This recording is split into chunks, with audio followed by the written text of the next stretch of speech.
Hi Cancer, welcome back. This is your extended Oracle of Love, who's coming towards you for singles. But this reading will be delving further into this person's past and how your relationship will be together should you come together in the future. Now, we did speak about there's a soulmate twin flame connection here.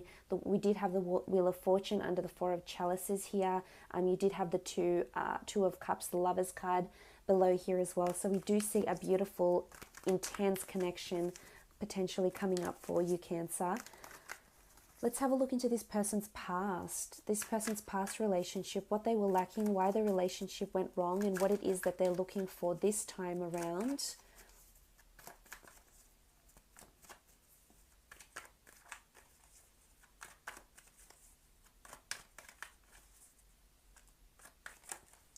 Oh, okay, you've had too many cards flip over, so we're not going to select those. A bit too much. That one's sticking out. Okay, Six of Cups. It's potentially someone they were with for a very long time. They might have been together since they were children, since they were teenagers.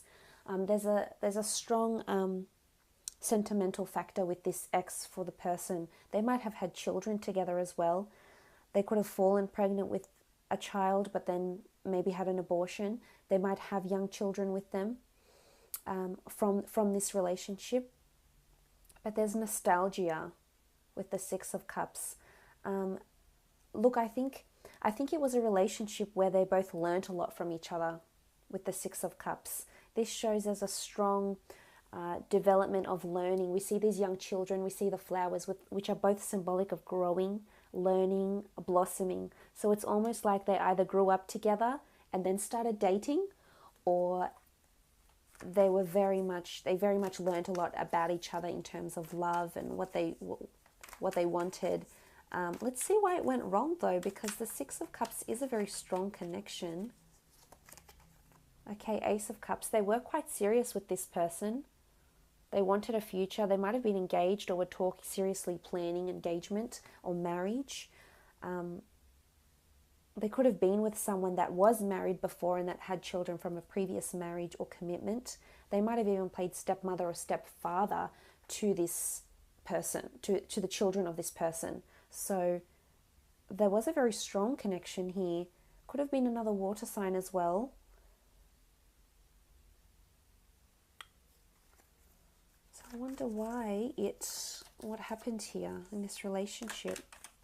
It could be that they were wanting children and this commitment, and it didn't happen. Things might have been moving too quickly with the Ace of Wands here. We see these wands and it's almost like someone is demanding these things. So it could have been them, or it could have been their ex was demanding things too quickly, either children, engagement and marriage, and this is what maybe had put this person off because they weren't prepared for that. They weren't prepared to give them that commitment because they weren't ready at the time. I think they traveled together. They traveled a lot with the Ace of Wands. I think there was a lot of movement. For the most part, I think there was too much movement too quickly. So things might have happened way too quickly than they had intended with the Ace of Wands. Could also have been a fire sign.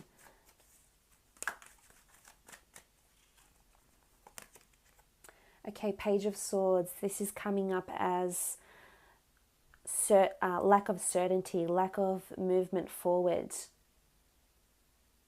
So there's definitely things were moving too quickly and one person didn't like it. It could have been this person you're dealing with or their ex, but one of the parties just wasn't ready. Look, they're looking back, they're uncertain. The Page of Swords is such a conflicted figure. It's someone that doesn't have their priorities right.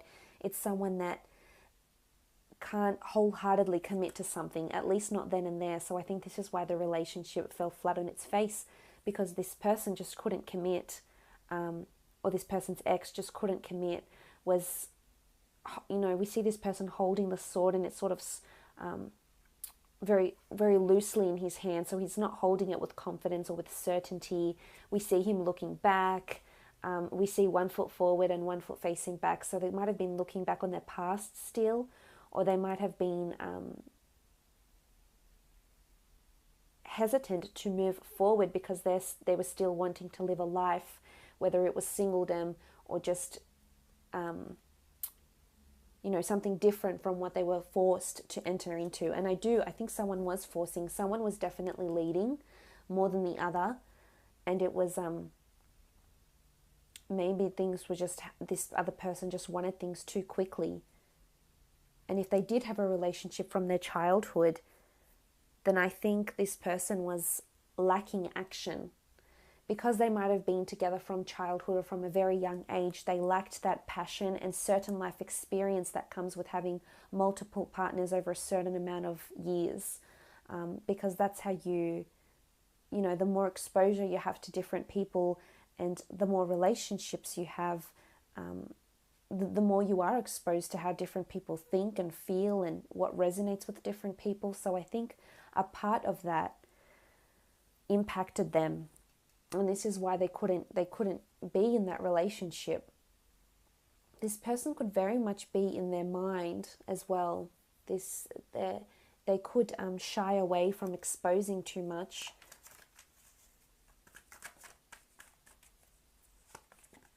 Okay, Queen of Wands. It could be because of lack of sexuality, lack of passion, lack of commitment. And we see this Queen of Wands and she is quite open. So it could be that the other was not as open-minded. Their ex might not have been as receptive as they were to an idea. So maybe it was them that wanted the commitment, wanted the children, wanted to be a stepmother or father, wanted the action, wanted to take the relationship into their own hands. But then someone didn't want the same thing. Someone wasn't as open. One person was open and receptive and willing. The other, not so much. The other is looking back. The other is hesitant to move forward. The other doesn't feel like they have a firm footing or is sort of feel like they're coasting along this relationship. So I think that's why it fell apart. Looking at these cards here. So they are wanting passion. I think that's very important. I think sex is very important to them. Spirituality, sentiment is very important to them. And I think this is where you would come in, Cancer, and offer them these things because you are very sentimental and you do remember things and you are very thoughtful and you are able to give them and devote so much of yourself and your emotion to this person. I think they would be extremely happy to have you, and looking in terms of compatibility, you two would seem quite compatible. Let's have a look how the two of you would feel or how this relationship would be should the two of you get together. On the left-hand side, I'd like to do how you feel. And on the right-hand side, we will do how they feel. Okay, this card one's sort of leapt out. Okay, Three of Wands. This is really, really beautiful. The Three of Wands in this deck is the flowering papyrus. It's fertility, birth, beautiful blossoming, receiving the fruits of your labor. This is someone you'll want to have children with potentially. We spoke about the Two of Cups. This is coming in really strong, that potentially you'll want to have children with this person. You'll see there's a future with this person. And you'll see it in their actions. You'll see it in who they are with the Three of Wands. You'll see the authenticity of this person. And it's just, you'll love the way this relationship will progress.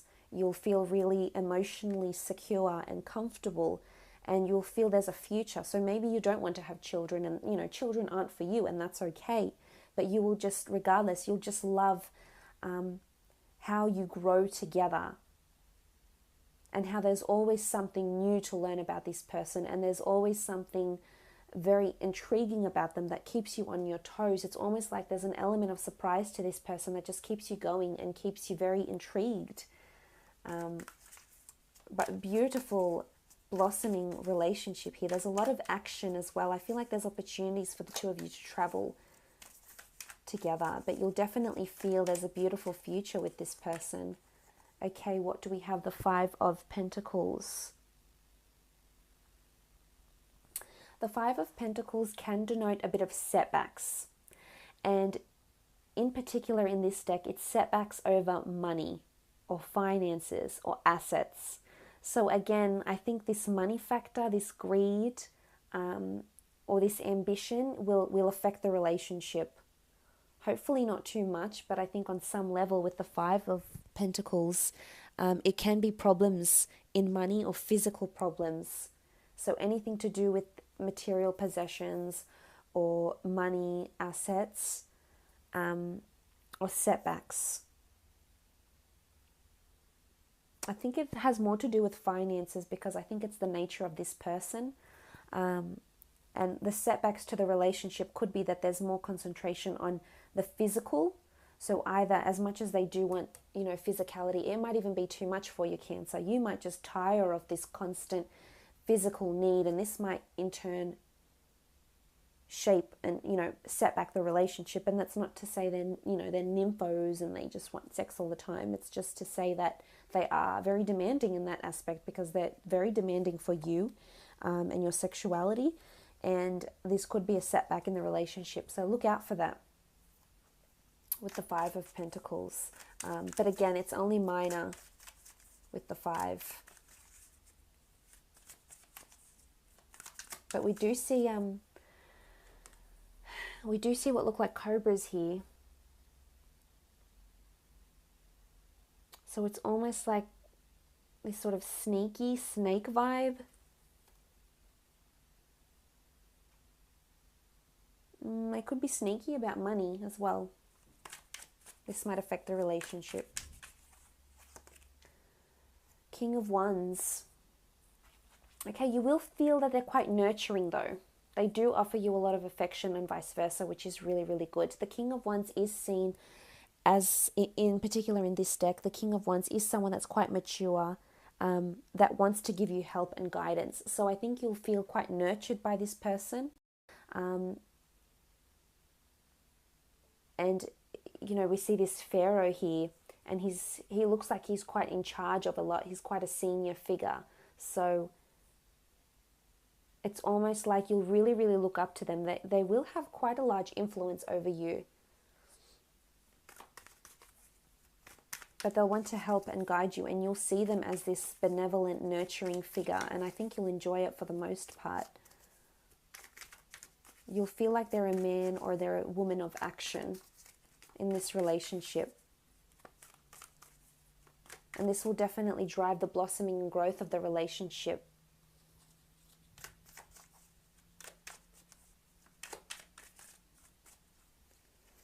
Okay, let's have a look at them. The Hierophant. Okay, the Hierophant, they do see you as someone very, very important. They do respect you for your ideas, your sentimentality. There's certain features, characteristics of you that they will really, really embrace and really enjoy. The Hierophant is seen as a marriage card, so I think they're thinking about marrying. Potentially you, you're someone they could see themselves marrying. For some, you definitely will marry this person.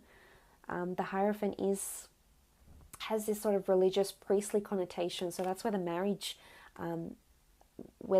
factor comes in. And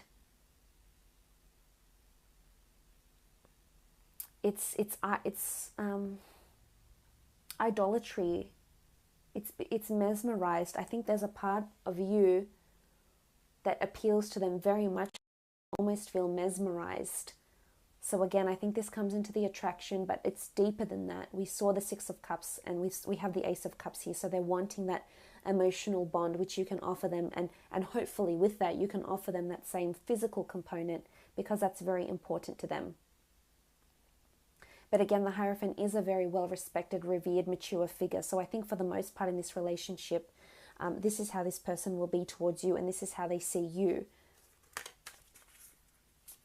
But marriage is coming in quite strong, or very, very serious commitment. Okay, the King of Chalices. Really strong. I love that it's a king, the Hierophant. This person has a lot of, holds you in very high regard. This is emotional goodness, emotional reliance. Again, it's almost like there's a codependency here, and they'll depend on you emotionally. They'll need your support. And I think for a lot of times you could grow a little bit tired of this, but they're one that demands a lot from you emotionally. But they know they can rely on you. They know you'll have their back. They know it. They trust you. That's what this foundation will be built upon, is trust and emotional reliance. This dependency where, okay, although they might seem very big and strong and mighty and no one can bring them down, but you'll see a real vulnerable side to them, and they'll want you to see that, because this is how they'll see you. This emotional rock for them, someone to lean on, someone to, at the end of the day, when you take away all their wealth and strip them off of their material possessions, they'll be left with you, your thoughts, your advice, your solace, your words, your comfort. This is someone who could potentially fall very, very deeply in love with you, and I think they might fall in love with you first. Last card. Okay, we have the Nine of Swords. Now, the Nine of Swords can represent sleepless nights, nightmares, suspension, blockages. It's the blades of the god Thoth, which was the moon god. So this is intuition. This is creativity. This is, because they have such an analytical mind, we saw with the Gemini, Libra, Aquarius energy, the Queen of Swords. There's something about words here, or there's something about how they think or communicate. They could have anxiety. They could have jealousy issues as well. Something to do with the way you talk or the way you say things will make them a little bit edgy. It could be that you like to bring up the past. It could be that you might mention certain things from their past or from your past, and this might not necessarily sit well with them with the Nine of Swords. It could also be that if they have to travel for work, this can show sleepless nights because of loneliness and anxiety and insomnia. But towards the relationship, they might feel like there's blockages somewhere. It's almost like there's a disagreement. It could be towards the money. Remember, we did have the money here. It could be even talking about money or opening up about money or ambition, career, wealth, etc. This might be really hard for them to do, and that's why we see this block with the blades that are crossing over. But for the most part, I do think it's really positive, and there's potential to get married, because look at the card that's inviting and bringing the two of you together. The card that's doing so is the Ace of Cups. This is a beautiful emotional connection built on trust, built on emotional reliance, built on, seeing the fruits of this relationship. It's the hand of God, so it's obviously fated. This person is a fated person coming in. We saw that with the Wheel of Fortune down the bottom here as well. And it has a religious connotation. It has the Eucharist, the dove, the chalice. It's someone potentially offering you their cup, someone potentially wanting to marry you and enter into this sort of relationship together. So I think you have a lot to look forward to, Cancer, for the most part. So I hope this has been insightful. I hope it's been enjoyable, and we will chat soon. Thanks again for watching.